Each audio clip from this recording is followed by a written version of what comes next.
Hey everyone, welcome back. Do you guys like my nutcracker? If you've been on the channel a while, you know that I bought this guy last year from Ross.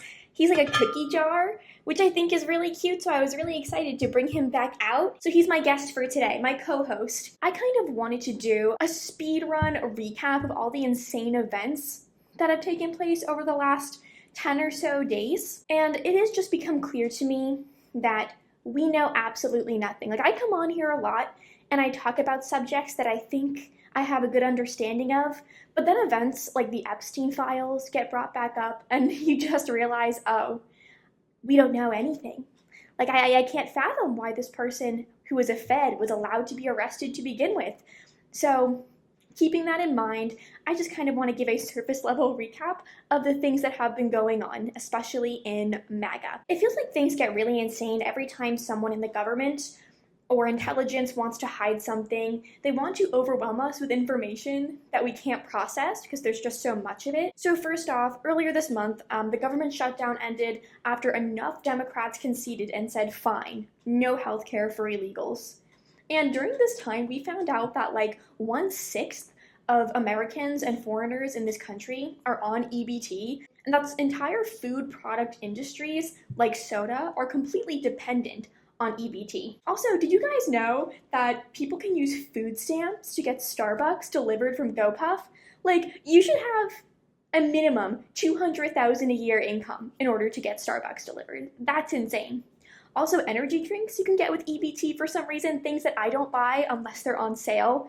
But why would they ever go on sale when EBT users buy them at retail price? So yeah, poor people are living better than the rest of us. They can buy whatever they want with the free money that they're given that inflates grocery prices. So right after the shutdown, Democrats released these alleged Epstein emails vaguely mentioning Trump in a way that's just eerie enough to raise suspicion. In the emails, Epstein would talk about how he doesn't like Trump, which we already knew.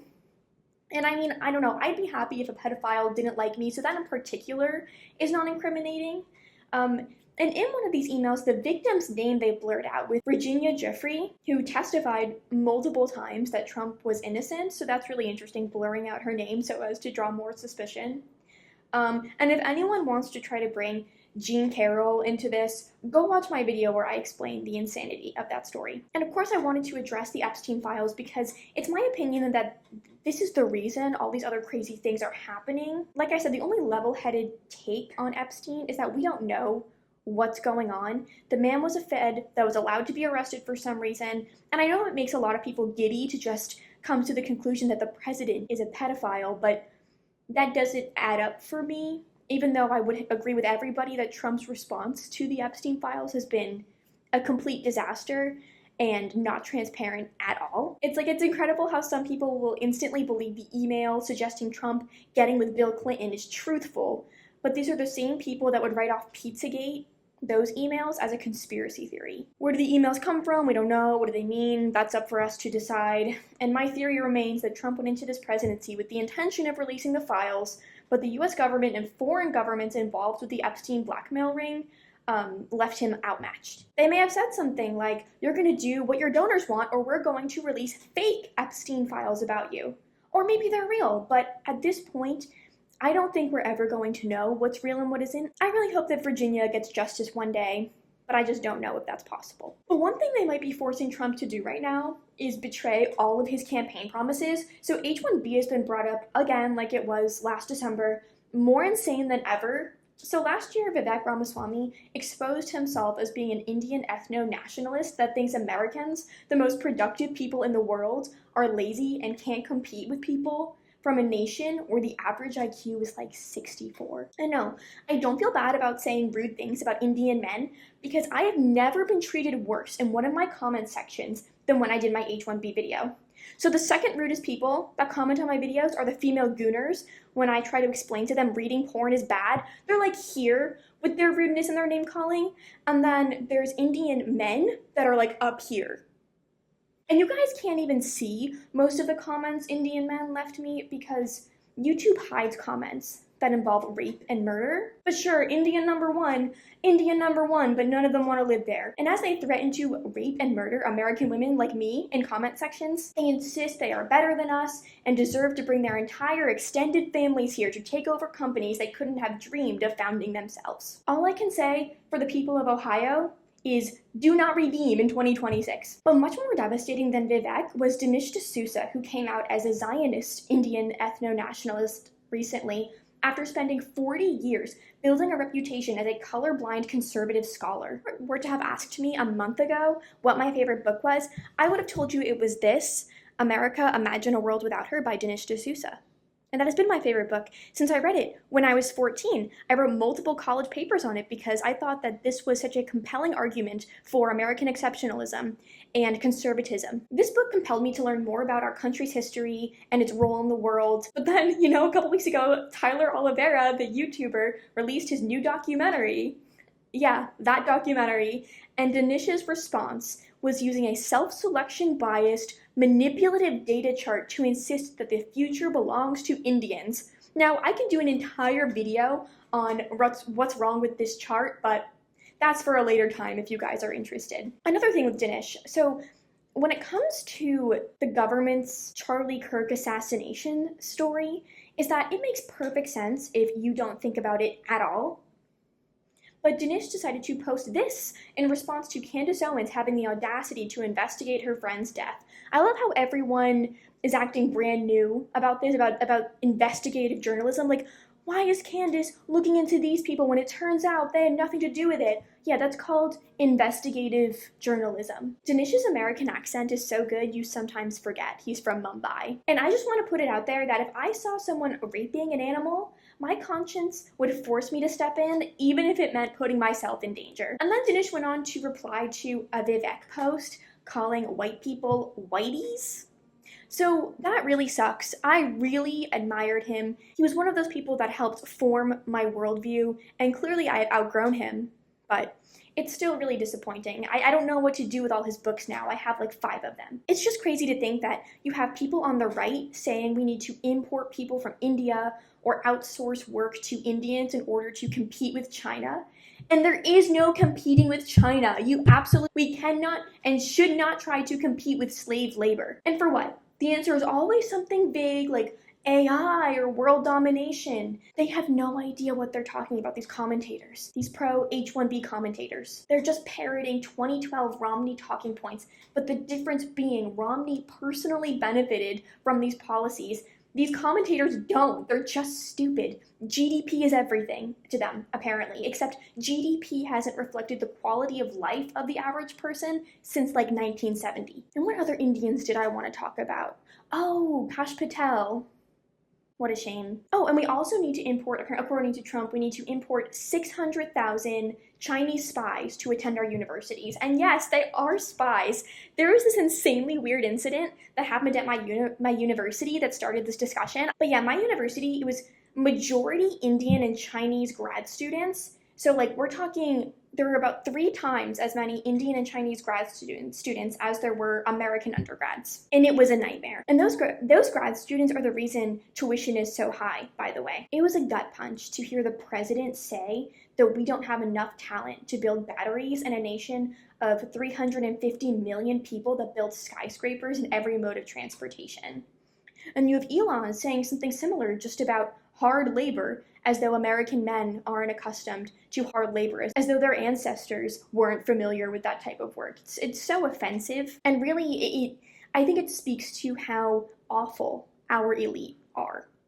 Like, you used to have elites that would build botanical gardens, libraries, give homes to their employees, but now it's just these morally bankrupt, empty people that just want to extract resources from this country and its people. And it's really disappointing. We need new dynasties. But anyways, so you have Indians online posing as white people, as they do for some reason, saying, you can't teach Americans to build batteries.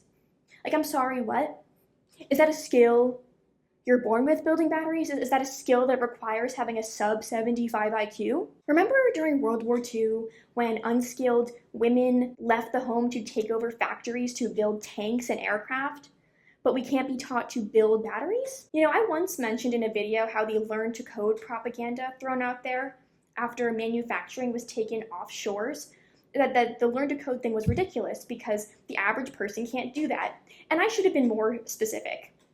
And what I meant was most people, like including me, unless they are above average IQ or started very young, can't do more than, you know, just your average grunt work in coding, which is what the majority of these jobs Indians are taking consist of. Most Indians are not coming here to do difficult work. Americans can be taught grunt coding even if they don't become innovators in the field. And regardless, we have enough innovators in the field in a first world country of 350 million people. There is no shortage of talent on, you know, on the manufacturing side or on the innovation side. It's just terrible because you have these American men who lost their entire careers when corporations betrayed them and moved manufacturing overseas.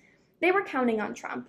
This was his original base, forgotten, particularly white men who lost everything and were still told they were somehow oppressors. And I don't think Trump lied. I think his movement was usurped by never-Trumpers who want to redefine MAGA and are threatening him. Like, where is Stephen Miller right now? You look at the tariffs that went on produce and meat in the beginning of the year that made sense to help out the American farmer, but now all of a sudden in November, those are being scrapped. Why? I also don't think that Muslim foreigners should be allowed to be mayor of New York City. Unfortunately, when it came to the New York City mayoral election, human rights oppressor Andrew Cuomo decided to insert himself into the two-party system, the only system that allows the right to maintain any power.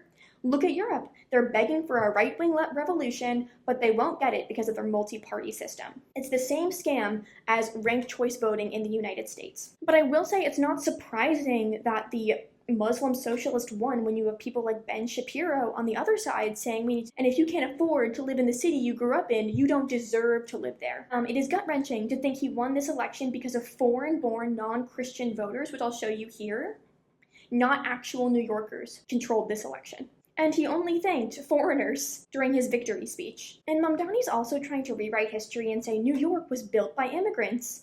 No, it wasn't. Especially not the ones that he claims built it. Maybe some white ones from Germany and Italy. And it is not a diss to anybody or any race when I say that New York was built by white men. Erasure is the precursor to genocide, and that's why I feel compelled to call these lies out. Immigrants are certainly contributing to the city's current collapse, though, so we can certainly give them credit for that. You know, when I lived in Hoboken, New Jersey, I loved going to New York to visit the Whitney, where I could not understand a single conversation going on around me, where foreign men from rape cultures would leer at me, where tourists were rude to locals. Diversity is our strength. But if any of Mamdani's American voters actually think socialism will work in New York City, they are dead wrong. Socialism working would require a high-trust society, and New York lost that decades ago. Things like food deserts don't exist for no reason. It's just crazy, you guys. Like, remember last year when we thought a Democrat would never win an election again?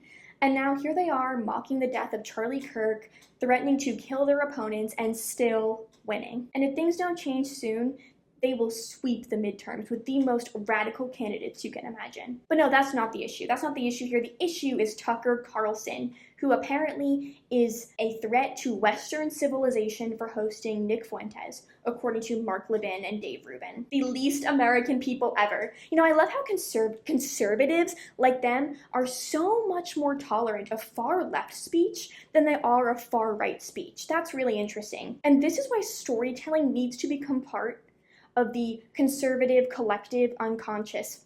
Again, these people want to beat archetypes and mythology out of you because they know they do not embody a single American archetype.